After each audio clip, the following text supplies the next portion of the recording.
اس کے بعد یہ ہمارا کوٹا انکریز ہوتا رہا. 2009 میں گلگت بلتستان کا کوٹا تھا 12 لاکھ بوری، جو کہ اس میں ہوتی ہے سر 12 لاکھ تھا 2000 میں.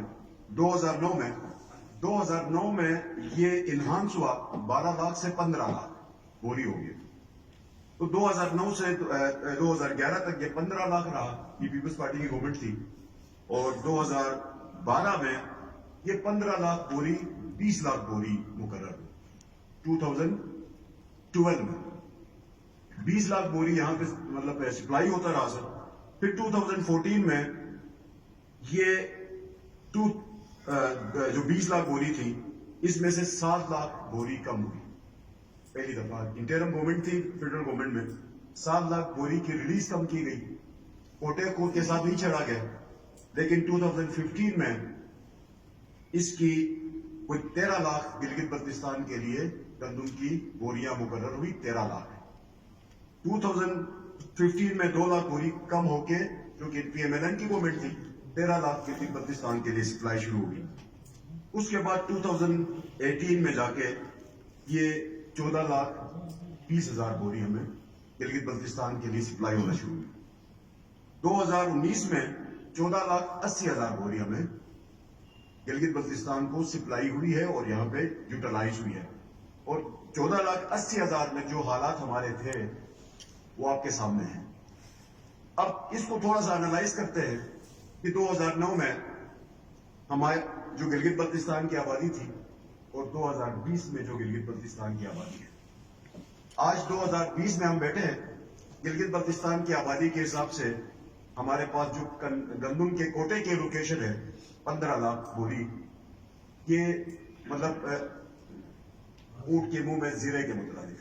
جو حالات اس وقت ہم فیلڈ میں مطلب ہم سمجھ رہے ہیں، جو لوگوں کے ساتھ جو تکلیف ہے، آج لوگوں کو گندم کی روٹی اور گندم کا دانہ میسر نہیں ہے. ہم سب اس ایوان میں بیٹھے ہیں.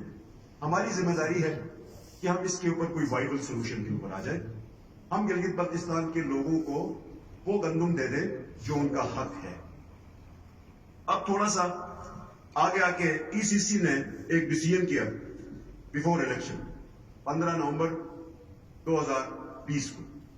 ای سی سی کا ڈیسیژن میرے پاس موجود ہے جس کے اندر گلگت بلتستان کا کوٹا مقرر ہوا 16 لاکھ بوری.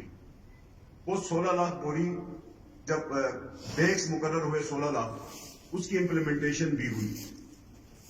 اور اس کی امپلیمنٹیشن جس طرح کی گئی کہ 3 دنوں کے اندر پاسکو سینٹر سے گندم کو سپلائی کرنا تھا گلگت بلتستان، اور 3 دنوں کے اندر سپلائی بھی شو کی گئی ہے، ظاہر کی گئی، اور گلگت بلتستان تک گندم کو سپلائی کیا گیا 1 لاکھ بوری. وہ 1 لاکھ بوری جو پاسکو سے 3 دنوں میں گلگت بلتستان سپلائی کرنا ناممکن عمل ہے.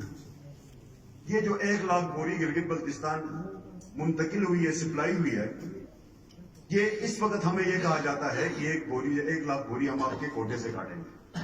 یہ 1 لاکھ بوری چوری ہوئی. یہ 1 لاکھ بوری کہاں سے آئی ہے اور کس طرح گلگت بلتستان پہنچی ہے؟ چونکہ پاسکو سے نہیں نکلا، پاسکو سے سپلائی نہیں دی گئی ہے. یہ اس 1 لاکھ بوری کی اس کی سپلائی دی گئی ہے سٹاک سے، جو کہ اسلام آباد کے اندر ہے، ریزرو سٹاک سے، جو کہ ادھر بھی سٹاک ہے، جو کہ محض جنگ کے دوران نکالا جا سکتا ہے. اگر جنگ کی کیفیت ہو، ایمرجنسی نافذ ہو ملک میں، تو اس صورت میں اس سٹاک میں سے چیزوں کو نکالا جا سکتا ہے.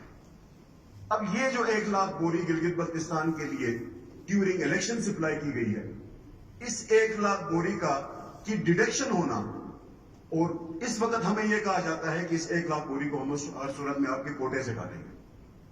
یہ تو گلگت بلتستان کے عوام کے ساتھ ایک عجیب سا ناانصافی ہے. ہمیں سمجھ نہیں آ رہی کہ مطلب یہ 1 لاکھ بوری گئی کہاں ہے، آئی کہاں سے، گئی کہاں پہ. چونکہ الیکشن کے دنوں میں تو ای سی سی نے ڈیسیژن کر لیا، گلگت بلتستان کے عوام کو دکھایا کہ ہم نے آپ کا کوٹا 15 لاکھ سے 16 لاکھ کیا. گلگت بلتستان کے عوام کو تو یہ سراب نظر آ گیا. اس کے بعد اب یہ دوسرا لیٹر جو گلگت بلتستان کا کل کو آپ کی کیبنٹ میں پیش کیا گیا ہے، آپ کو 3 آپشن دیے گئے. 3 آپشن دیے گئے. ان آپشنز کے مطابق کہا یہ گیا ہے کہ اگر آپ 2.5 روپے بڑھاتے ہیں، 2.5 روپے بڑھاتے ہیں،